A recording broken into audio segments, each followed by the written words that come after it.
जय हिंद दोस्तों, मैं हूं अनूप और आप सब लोग देख रहे हैं ग्लोबल कॉन्फ्लिक्ट। दोस्तों, पेंगोंग लेक के दक्षिणी क्षेत्र में इंडियन आर्मी और चाइनीज आर्मी के बीच में झड़प के बाद अभी के सबसे बड़ा खबर यह है कि दक्षिणी क्षेत्र के ऊपर इंडियन आर्मी का डोमिनेशन पूरी हो गया है और अब चाइनीज आर्मी यहाँ पे अपना कोई भी दबदबा नहीं रखता है। और इस दरमियान प्रिंट के एक खबर के मुताबिक इंडियन आर्मी के तरफ से दक्षिणी क्षेत्र में मतलब पेंगोंग लेक के साउदर्न ब्लॉक में करीबन 30 डोमिनेटिंग हाइट के ऊपर इंडियन आर्मी अपना दबदबा बना चुका है। दोस्तों, ये वही हाइट्स है जो आइदर अब तक अनऑक्युपाइड था या फिर पार्शियली ऑक्युपाइड था। और अब चाइना के हरकतों को देखते हुए इंडियन आर्मी के तरफ से अनऑक्युपाइड हाइट्स को ऑक्युपाई भी किया गया और पार्शियली ऑक्युपाइड हाइट्स को रीइंफोर्समेंट के द्वारा मजबूत किया गया है। दोस्तों, इंडियन आर्मी के तरफ से ये मूव 29-30 तारीख के रात के दरमियान इंडिया और चाइना के बीच में ब्लैक टॉप को लेकर जो घटना हुआ उसके बाद ही किया जा रहा है, क्योंकि इंडियन आर्मी को आशंका है कि चाइना द्वारा कोई हरकत किया जा सकता है और उसे पहले से ही टक्कर देने के लिए इंडिया अपना प्रिपरेशन को मजबूत कर चुका है। गवर्नमेंट सोर्सेज के मुताबिक इन हाइट्स में से कुछ बहुत ही महत्वपूर्ण ठिकाना भी शामिल है, जिनमें से रेजांगला और रेकांगला नामक दो पास है जो स्पेंगुर गैप को और पेट्रोलिंग पॉइंट 27 से लेकर पेट्रोलिंग पॉइंट 31 तक इंडियन आर्मी के डोमिनेशन को बरकरार रखेगा।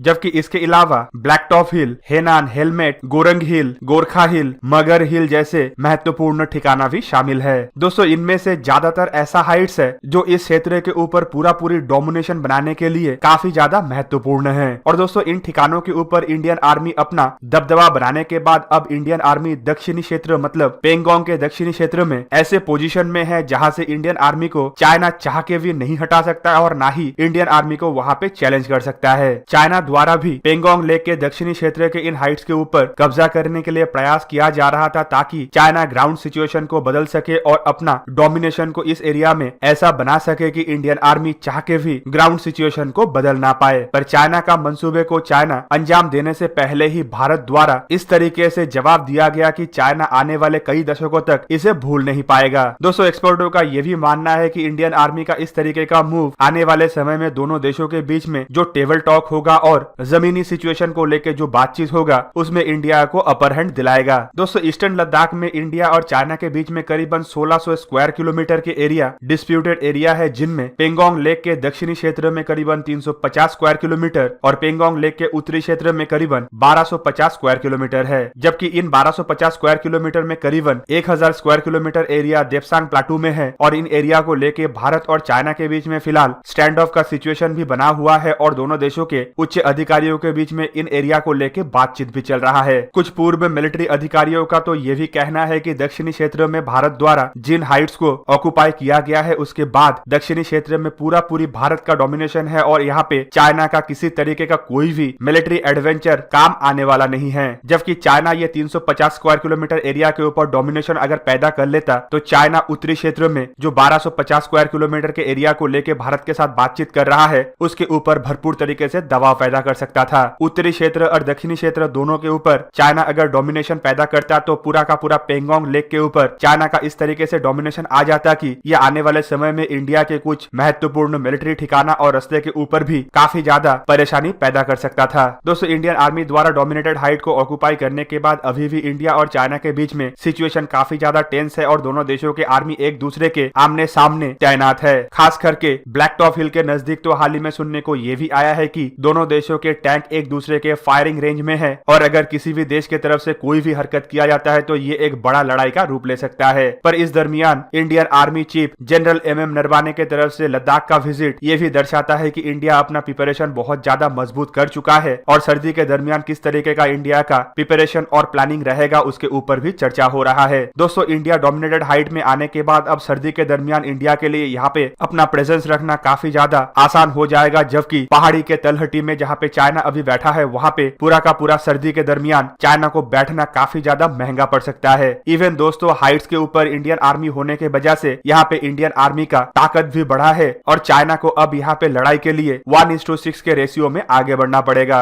मतलब हाइट के ऊपर अगर इंडिया का 1 सोल्जर होगा तो चाइना को हाइट के नीचे करीबन लड़ाई के लिए 6 सोल्जर लाना पड़ सकता है। जबकि बहुत सारे मिलिट्री एक्सपर्ट को तो ये भी कहना है कि चाइना का आर्मी का जो फिजिकल कंडीशन है और जो मोरल अभी गिरा हुआ है उससे चाइना 1:6 नहीं बल्कि इससे कई ज्यादा गैप में है और चाइना को लड़ाई लड़ने के लिए 1:10 या 1:12 तक आगे बढ़ना पड़ सकता है। दोस्तों, इवन ब्लैक टॉप हिल के ऊपर इंडियन आर्मी का कब्जा इस एरिया में इंडियन आर्मी के टैंक के एक्टिविटी और मैकेनाइज्ड इन्फेंट्री को आगे बढ़ने के लिए भी काफी ज्यादा मददगार होगा, क्योंकि इससे गोरंग पास और इन पहाड़ियों के तलहटी में स्थित वैलियों के ऊपर भी इंडियन आर्मी का दबदबा है, जहां से टैंक और मैकेनाइज्ड इन्फेंट्री आसानी से आगे गुजर सकता है। चाइनीज आर्मी भी अपने टैंक के एक्टिविटी को पेंगोंग लेक के दक्षिणी क्षेत्र में बढ़ाने के लिए ही इस तरफ आगे बढ़ रहा था, लेकिन इंडियन आर्मी के तरफ से चाइना को ये बहुत बड़ा झटका दिया गया। तो दोस्तों ये था आज का वीडियो। अगर आपको वीडियो अच्छा लगा तो इसे लाइक कीजिए और मेरे चैनल को सब्सक्राइब कीजिए और साथ में बना हुआ बेल आइकन को भी प्रेस कर दीजिए ताकि आप मेरा वीडियो देख पाए सबसे पहले। जय हिंद।